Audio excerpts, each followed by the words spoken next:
हे बेटा बेटियों, गजानन महाराज के अपने अपने सदगुरु के बेटा बेटी, देवघर के बारे में तो आप समझ ही गए होंगे। काला पत्थर छोटा सा शंकर जी, सफेद पत्थर माता पार्वती, हरा पत्थर ग्रीन पत्थर कार्तिक महाराज, और लाल पत्थर जो है गेरुआ कलर का, वो है नर्मदा का लाल गणेश। देवघर बना लो। मैंने पहले भी आपसे विनती करा था, हाथ जोड़ के बोल रहा हूं कि ये देवघर आपको कोई परेशानी नहीं आने देगा। भले ही आपके यहाँ सोने चांदी की मूर्ति हो, कितने ही कीमती हीरे जवाहरात लगे हो, लेकिन ये अपनी पुरातन पद्धति, अपने देव जो है पत्थर के हैं, सनातन पद्धति से पूजा करो।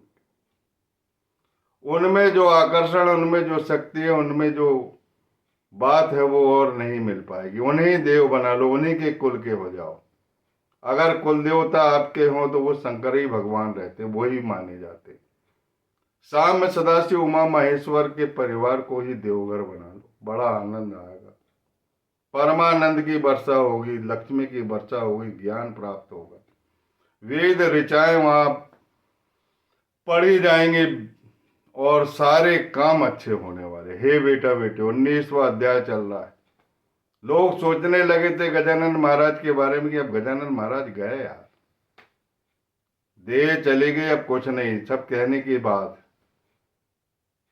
लेकिन गणपत राव कोठारे की पत्नी को स्वप्न में जाकर जब दर्शन दिया तो उसकी आंख से आंसू बहने लगे। वो बिल्कुल नहीं चाहती थी इस प्रकार का पूजन पाठ, समाधि पे अभिषेक और ब्राह्मणों को भोजन, ये सब नहीं चाहती थी।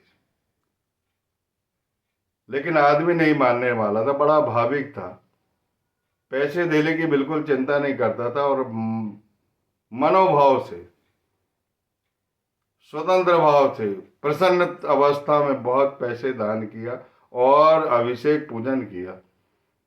पत्नी को गजानन महाराज ने स्वप्न में जाकर प्रकट होकर बोला कि पति जो कर रहा है उसे करने। ये एक पहला उदाहरण है जहां पर गजानन महाराज ने समाधि के बाद प्रचिति। अब दूसरा, लक्ष्मण हरि जांजल।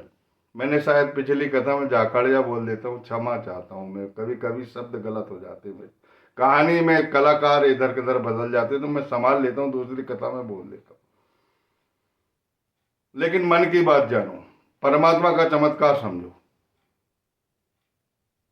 बेचारा घर कुछ ऐसी परेशानी थी उसे, घरेलू परेशानी थी, फिर भी वो पूर्णिमा के दिन भोजन कराता था। गजानन महाराज पूर्णिमा के दिन कह रहा हूं, गजानन महाराज की पुण्यतिथि के दिन वो ब्राह्मणों को खिलाता था, गरीबों को दान पुण्य करता था। लेकिन घरेलू परेशानी के कारण बंबई कुछ काम से चला गया, तो रास्ते में गजानन महाराज ने परमहंस के रूप में दर्शन दिया, अजानुभाव के रूप में। क्यों चिंता करते हो? गजानन के शिष्य हो ना, गजानन के शिष्य हो तो बिल्कुल चिंता करने की जरूरत नहीं। और आराम से पुण्यतिथि का भोजन करो, सारी व्यवस्था मैं करूंगा। पिछली बार तुमने भोजन कराए थे, 2 लोग आए थे ना, बापट मास्टर को पुत्र शोक हुआ था, उसको मैंने सपने में जाकर समझाया, दृष्टांत दिया, और वो तुम्हारे यहां नहीं जाने वाला था, मन दुखी था, आया था कि नहीं? पेटकर जी, जिनके यहाँ ब्राह्मण भोजन नहीं हो पा रहा था, बहुत तकलीफ थी, वो तुम्हारे यहाँ भोजन करने के लिए नहीं जा रहा था, जांजल से बोल रहे। लेकिन मैंने भी उनके स्वप्न में जाकर प्रकट होकर उन्हें तुम्हारे यहाँ भोजन करने के लिए भेजा था, और उनने तुमको ये कहानी बताई थी कि नहीं? तो वो सच सच जानकर वो समझ गए कि ये गजानन महाराज के सिवा कोई नहीं हो सकते, और उनके चरणों पर गिर जाते। इस प्रकार की प्रचिति वो करवाते। हे बेटा बेटी, जो कथाएं मैंने पिछली बोला हूं, गजानन मणि लिखा हूं, 1 से लेकर 21 मणि तक, अभी भी मौका है, सुन लीजिए। और हो सके तो शुक्ल पक्ष की सप्तमी, जिस दिन गजानन महाराज प्रकट हुए हैं, झूठे अन्न खाते हुए, पत्तलों से झूठा अन्न खाते हुए, जहां श्वान भी खा रहे थे, पशु पक्षी भी खा रहे थे, और बंकटलाल और दामोदर पंत को उन्होंने दर्शन दिया। ऐसे महान संत कहाँ मिलेंगे जिनके शरीर पर एक कपड़ा का छोटा सा टुकड़ा भी। ऐसा सर्व त्यागी अद्भुत लीला है। जिन्होंने दर्शन किया वो उनके भाग्य गजब के हैं। और बंकटलाल के घर को भू वैकुंठ बना दिया, पंढरपुर बना दिया। ऐसे गजानन महाराज के बारे में लोग बोलते थे कि अब गए, अब नहीं आने वाले, लेकिन 4 लोगों को प्रचिति हो गई। गणपत घोटाले की पत्नी, लक्ष्मण हरि जांजल, बापट मास्टर पेटकर जी, ये 4 लोग हो गए। अब एक और कथा सुन लीजिए, उनका नाम मैं भूल रहा हूं। माधव मार्तंड जोशी।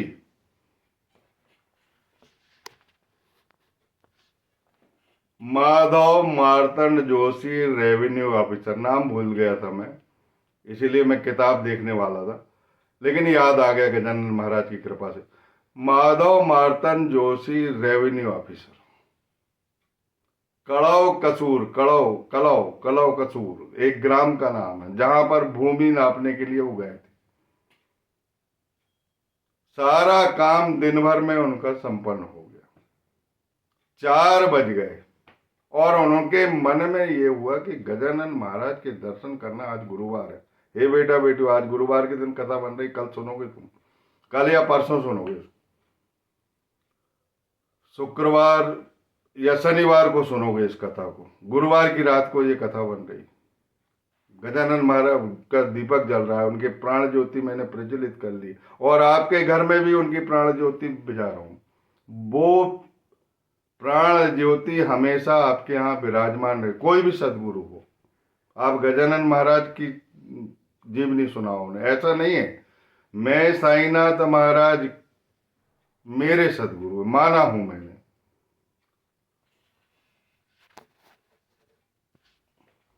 उन्होंने मुझे स्वप्न में राजा राम का मंत्र दिया। कभी वसुदेव सुतम देवम कंस चाणूरमर्दनम देवकी परमानंदम कृष्णम वंदे जगद्गुरु कान में बोला। नदी में बैठाल के कान में बोला है।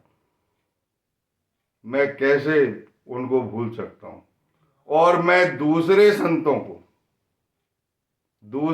संतों की कथा उन्हें सुनाता हूं तो उन्हें लगता है कि उन्हीं की कथा, क्योंकि सभी संतों में अपने सदगुरु समाये।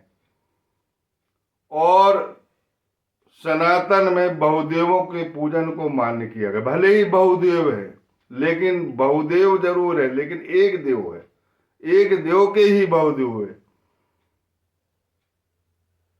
परमात्मा एक है, उसके रूप अनेक है।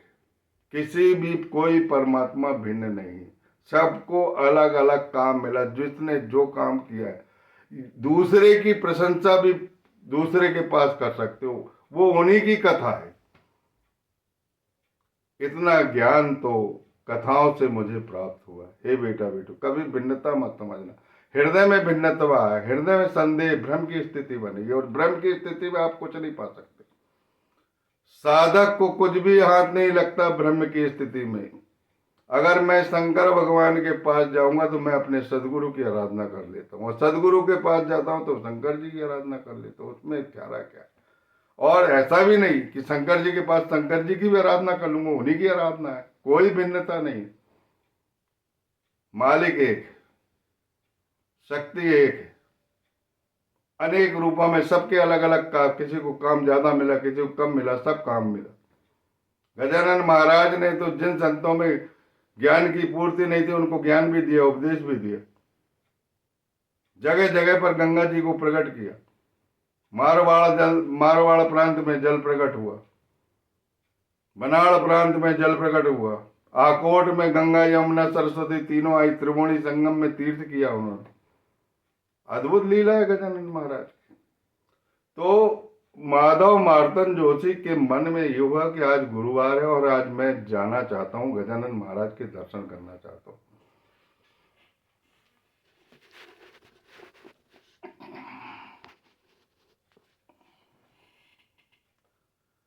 कुतुबुद्दीन सिपाही से बोलता है कि तुम धमली तैयार करो, बैलगाड़ी तैयार करो। कुतुबुद्दीन सिपाही कहता है कि ऊपर बादल छाए हुए और सेगांव अपन जाएंगे, नदी पार करना पड़ेगा, मन नदी में अभी पानी कम है। मान लो ये बादल ऊपर बरस गए, नदी के ऊपर उपरेश में पानी बरस गया, पानी आ गया तो अपना जाना बहुत मुश्किल हो जाएगा, थोड़ा सोच समझ लीजिए। तब उन्होंने बोला माधव मार्तन जोशी ने कि मुझे हीला हवाला में न फंसाओ, मेरा ध्यान गजानन गुरु में लगा, मैं आज उनके पास जाना चाहता हूं और सब गजानन गुरु की कृपा होगी, अपन आराम से चले जाए।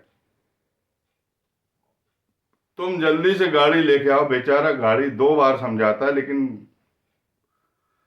जोशी जी समझने वाले नहीं थे। उन्होंने गाड़ी बुलवा ली और गाड़ी तैयार हो गई और गाड़ी जाने लगी। जैसे ही गाड़ी जाने को तैयार हुई, सारे बादल इकट्ठे हो गए, हवाएं चलने लगी, पानी बरसने लगा, बिजलियां कौंधने लगी और हवाएं की थपेड़ी भी तेज हो गया, जलमग्न होने लगा सब। उनको समझ में आ गया कि मन नदी में पानी आ गया, लेकिन मन नदी में पहुंचे थे तो उस समय ज्यादा पानी नहीं था, लेकिन मन नदी में गाड़ी घुसेड़ दी और जैसे ही गाड़ी घुसेड़े ऊपर से बाढ़ तेज होती गई। कुतुबुद्दीन सिपाही बोलता था देखो अपने को अब जल समाधि लेना पड़ेगा, अब जल समाधि के लिए तैयार हो जाओ। तब माधव मार्तंड जोशी ने कहा कि जल समाधि लेंगे लेकिन गजानन महाराज अपने को इस जल में समाधिस्थ नहीं होने देंगे, वो संतों में श्रेष्ठ है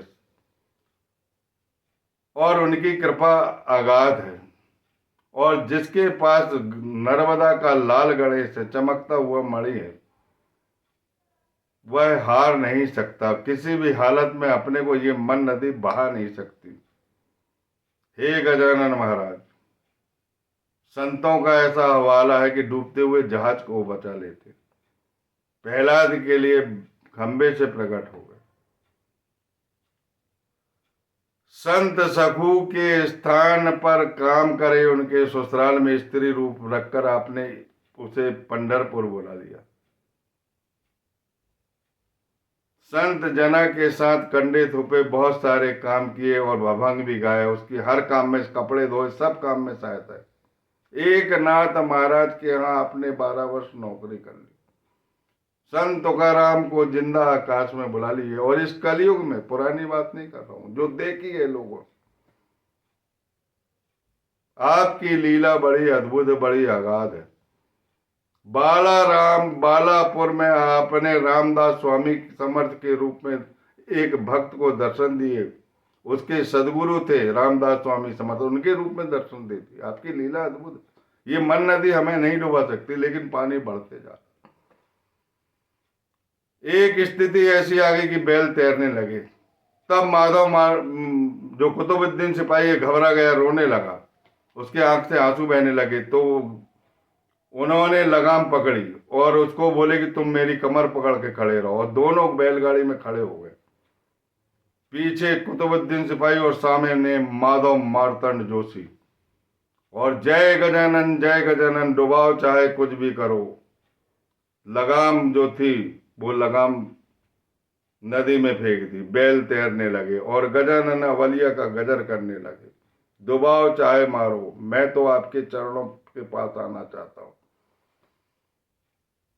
विश्वास और प्रेम का दीपक उन्होंने जला लिए, प्राणपन से उन्होंने उनकी याद की और उनका प्राण ज्योति उनके हृदय में प्रकाशित होने लगी। और बैल जो है तैरते हुए, कमर भर पानी गाड़ी में और तैरते हुए उस रास्ते पर जाकर खड़ी हुई जिस रास्ते से सेगांव जाते। चमत्कार। बहुत उन्होंने समझे कि ये तो अद्भुत लीला हुई, डूबते हुए को बचा लिए। हे गजानन गुरु, धन्य है आपकी कर्म। वहां तक गए, वो गजानन महाराज के चरणों पर गिर गए। तब गजानन महाराज उनसे कहने लगे कि इस तरह नदी में मत डूबा करो। तब माधव मार्तंड जोशी ने कहा कि जहां आप हो वहां कोई नहीं डूबा सकता। हमने जो मन रूपी लगाम को तुम्हारे चरणों में सौंप दिए थे कि बैल हमें जहां ले जाए बहाए, हम जो कुछ भी करें। आज जल समाधि लेंगे या गजानन महाराज के चरणों में होंगे, तो आपकी कृपा हुई। आपकी कृपा से भी हम बच पाए और आपके चरण मिले। आपके चरण जो है वो अभय देते हैं। आपके चरण जो पाता है वहां पर काल भी हमारा कुछ नहीं कर सकता। वहां पर यमराज भी कुछ नहीं कर सकते, बल्कि प्रसन्न होकर वापस लौट जाते। ऐसी आपकी कृपा है और आपकी कृपा पाकर हम धन्य हो गए। और उस प्रकार वहां पर गजानन महाराज के रात भर वो जागरण करते हैं। दूसरे दिन भोजन प्रसाद लेके वापिस आते। बोलिए सर्वसमर्थ गुरु गजानन महाराज की जय। हे बेटा बेटी, मैंने आपसे बोला कि गजानन नर्मदा का लाल गणेश है। लाल पत्थर को प्रज्वलित करने गजानन महाराज स्वयं आएंगे। वहीं प्रकार आपको जरूरत नहीं, आप कथाएं सुनते रहो, या तो मेरी मौखिक कथाएं सुनकर उद्यापन कर दो 21 दूर्वा से गणेश जी का, या पिछली कथाएं जिनमें मणि लिखा है, जो मैंने पुस्तक से देख के पढ़ा हूं, उस पोथी को सुन लो आप, या पोथी होगी तो आप खुद पढ़ लो 21 अध्याय। ये 21 बड़ा शुभ आंकड़ा है। यह पार लगाने वाला आंकड़ा है, अद्भुत आंकड़ा है, आपका शुभांक है। 21 मोदक से और 21 दूर्वा से मोदक प्रसाद में बांट देना। नहीं ला सकते कहीं से तो घर में गुड़ के मोदक बना लेना, और प्रेम से, प्राणपन से, बहुत प्रेम, भक्ति और प्रेम का दीप, विश्वास का दीप जला लेना अपने हृदय में, और बड़ी प्रसन्न मुद्रा में पूजन करना। और कोई मन्नत, जो भी मन्नत करोगे वो सब जानते हैं, जरूरत ही नहीं मन्नत करने की, अंतर्ज्ञानी है, वो जान जाते हैं।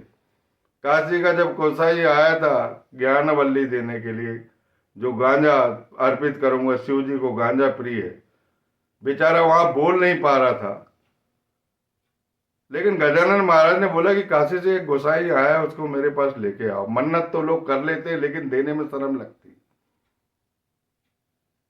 जब उसको बुलाने आए तो उसकी आंख में अश्रुधारा बहने लगी। कितने त्रिलोकीनाथ है, त्रिलोक की बातें जान रहे हैं। काशी में मेरी इच्छा हुई, वो इच्छा जान गए। मैं उनके आंगन में बैठा हूं और वो जान गए कि कोई आया है, देखे भी नहीं।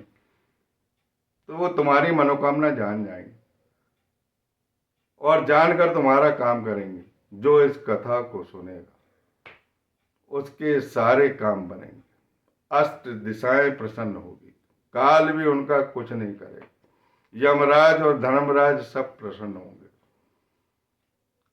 जादू मंत्र टोना टोटका बिल्कुल नहीं चलेगा। जो बुरा चाहेगा उसी का बुरा होगा। और जो अद्भुत लीला गजानन की है, इस गजानन की लीला को सुनते रहो और अपना हृदय पवित्र करते रहो। किसी भी प्रकार का संदेह करने की जरूरत नहीं। मैं बहुत प्रसिद्ध आदमी तो नहीं हूं, लेकिन विश्वास करके देखो, कुछ नहीं चाहिए मुझे आपके संकट दूर हो जाएं। अगर नहीं होते तो मेरी तरफ अंतरित करिए, मैं ब्रह्मार्पण करूंगा, मेरे सदगुरु को दूंगा। वो सविता सूर्य नारायण है, वो सब कुछ सहन कर लेंगे, तुम्हें कष्ट से जरूर मुक्त करेंगे। बोलिए अनंत कोटि ब्रह्मांड नायक महाराजाधिराज योगीराज परब्रह्म सत्यचित आनंद सर्वसमर्थ शेगांव निवासी समदर्शी सूर्य नारायण गजानन महाराज की जय।